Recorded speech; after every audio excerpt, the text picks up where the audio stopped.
nagpahirapan po, super smash po dahil sa hangin pa lang, headwind. Pag sinabing headwind po, kontra yung hangin. Yung uuwi po sila, itinutulak po sila ng hangin. Plus factor na meron po pong ulan sa daan. Meron akong nakilala, ang pangalan ay Dennis Palma. Sa oras ng pangangailangan, siya'y madaling malalapitan.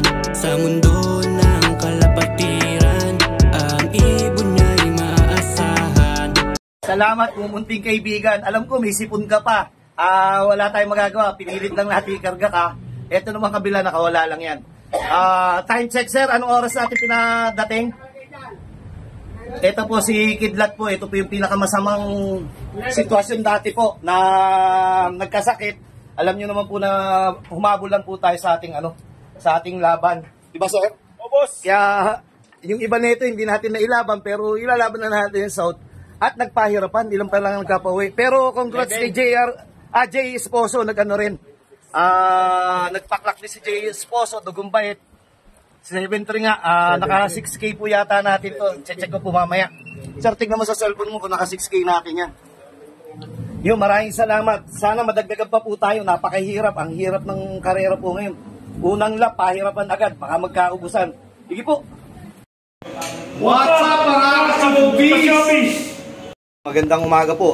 Bali Monday po ngayon. Kahapon puro reels po nagawa po natin. Naunang ibon po natin ng ito 1126 si Kidlat. Then sumunod yung isang blue bar. Then ito sumunod yung itim. Bali tatlo po yung paklak natin.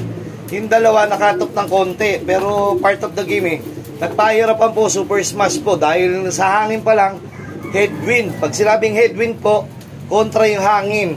Yung uuwi po sila, itinutulak po sila ng hangin. Plus factor na meron po pong ulan sa daan. Kaya marami pong nasiro sa MMFC at doon sa ibang club. Napakasama po ng napakasama po ng percentage ng pauwian. Kita nyo, hindi ko pa nilalagyan si ate ng ng small seats kasi pinauubos ko yung nila, yung pagkain nila. Then mamaya dadagdagan natin. Sumatotal, congrats po doon sa mga nanalo at may mga Dugumbait na nagbabalita na nagpaklak din. Isa na po dyan si nakakalimutan po si Jay Esposo. Ayan po, maraming salamat po doon sa mga nagbabalita na ang mga ibon ni Bait o Dugumbait kumikilos pa rin, patuloy pa rin po naghahatid ng karangalan sa loob ni Bait at sa iba't ibang loob. Ito po ang takaw ni ate, tignan po. Ayan, meron po siyang sneaky, meron po siyang sap at meron pong mani. Lalagyan na po natin dito para lahat po sila malagyan ng. Siyempre po, umubos po yung ng balik na lang po natin pero kayang ubusin yan. Pag hindi, ilagay po natin dito sa kabila. Kung papansinin niyo po, basa po yung dumi nung isa kasi kauuwi lang po ngayong umaga. Itong isa, bali 4 lang po yung pauwi natin kahapon. Then, itong all bird natin ilang umuwi. Pinag-iisipan tuloy ni Bait yung 2 butas natin kung ilalaro ba natin ng MMFC ba diretso o i-BBCM natin. Dahil advantage na to. Kasi pag BBCM mo to, in-all-bird mo, ay galing na po sila sa pahirapan.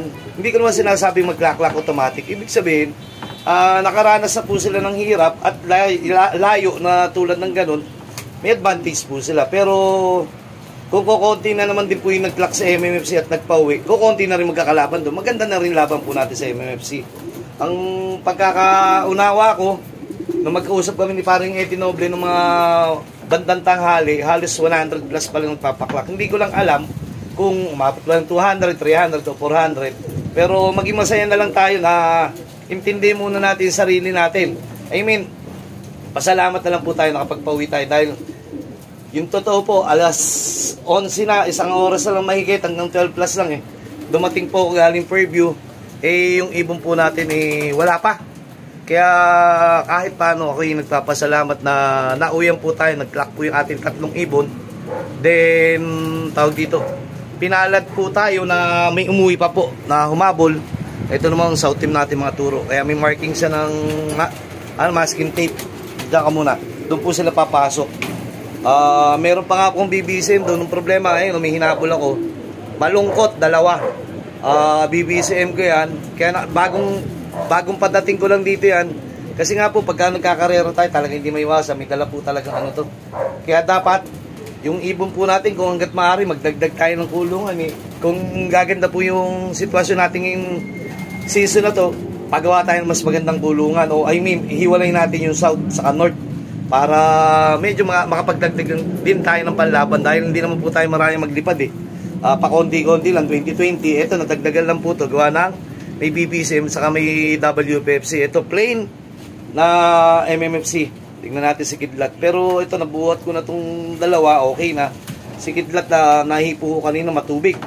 Titignan natin kung ano yung magiging improvement mamaya niyan. Pero itong bagong dating, magana na kagad to. Maayos agad. Kita nyo, may mga tattoo sa pakpak. Maganda sana kung may itagawak tayo ng camera eh. Pero congrats po sa mga nagpa-uwi at magpapa-uwi pa. Sige po, mamaya po ulit. Ito po si Bunso. Bali kita nyo, basa pa rin ng ilong niya. Bibigyan po natin ng Cure Gold dyan.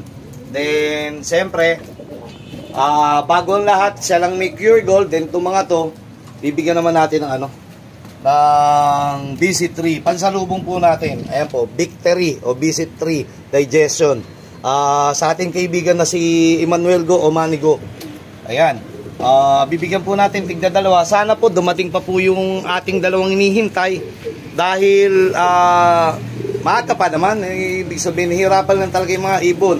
Ang katunayan po dyan, nagkasiruan, di ba po?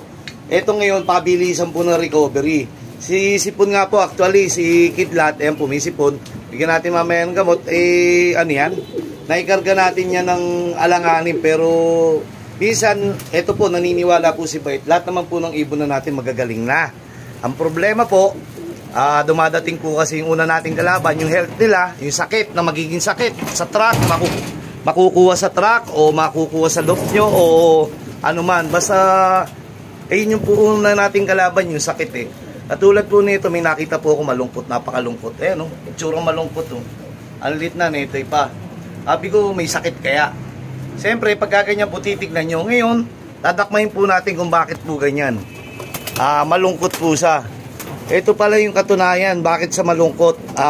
Yung dibdib niya, sumabit siguro sa, ang tawag dyan, sumabit sa kuryente, sa kawad ng kuryente, kaya po siya parang nalulungkot o medyo masakit ang katawan. Ayun po yung mga sign na hindi po natin basta-basta makikita. Kung halimbawa po na hindi po natin, yung hindi natin kabisado yung mga ibon natin. Dapat po ito parang communication eh. Yung ibon, yung galaw niya, yung bawat galaw ng ibon natin, nakakabisado natin kung may depresya o wala. O nga pala, congrats po dito sa, doon kay Kirat, may napili na pa tayong nanalo. Pakikuha na lang po. Pasensya, hindi ko kayo gaano kagad na asikaso. Gawa ng, inuna natin itong derby fluffer natin. Ito yung south team natin. Then yung iba nasa labas pa. At hoping, ito nakalakpo kasi ito yun. Ako, abuksan yung pinto ko sa gilid. Gawa ng, ayan, paglalabas na yan doon, may palalabasin na lang din natin. Parang, ayan, ang tawag dito. Pangalawang labas po nila, teka, sandali Pangalawang labas po nila, paliparin po natin uli sila. Ayan po, dito na lang natin buksan. Ayan, dito. Then, dahan-dahan po, lalabas po yan dyan. Ayun po yung proseso po natin ngayon para hindi na po dadaan dito. Kasi pag pinadaan pa po natin dito, magugulo itong ating mga parating.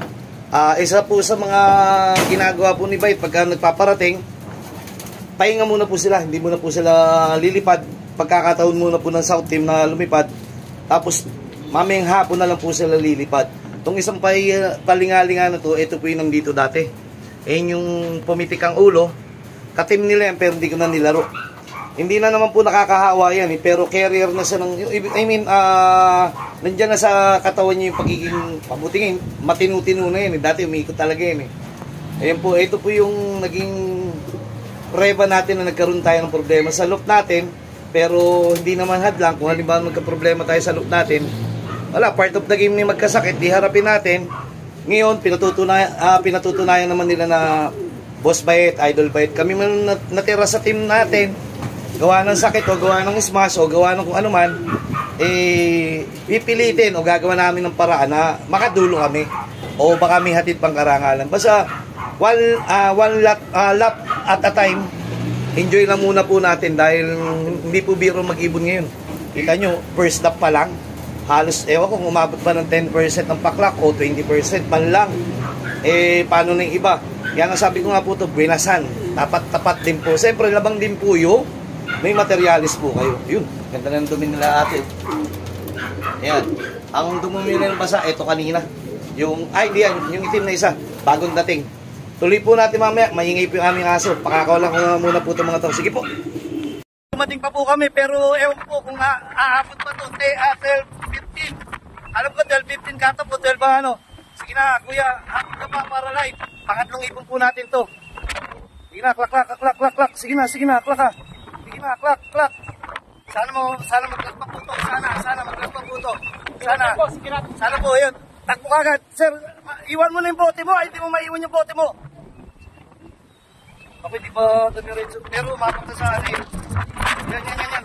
Sana umabot. Eh po. Tignan mo na, sir, kung nag-swipe. Oh, sige. Ha? Tignan natin kung aabot. Bahala na. Kung aabot, ipapala rin tayo. Kung hindi naman po eh, maraming salamat pa rin. Umuwi po yung ibon natin. Tatlo na, ha? Nagsabi ako sa'yo eh. Sige po, ano sabi mo? May dadating isa? Yun o. Sobrang lakas po ng hangin. Yung ang iba po hindi makababa. Mabuti po yung atin. Sana umabot po, sana. 12:16 o ano po ang nai-clock pero no baliches po kasi parang 12:10 o 12:11 o 12:09 depende po sa lugar. Hindi ko alam po kung kami po ipapasok pa po doon sa paklak. Kung kami po ipaklak, tatlo po yung atin. Sige po.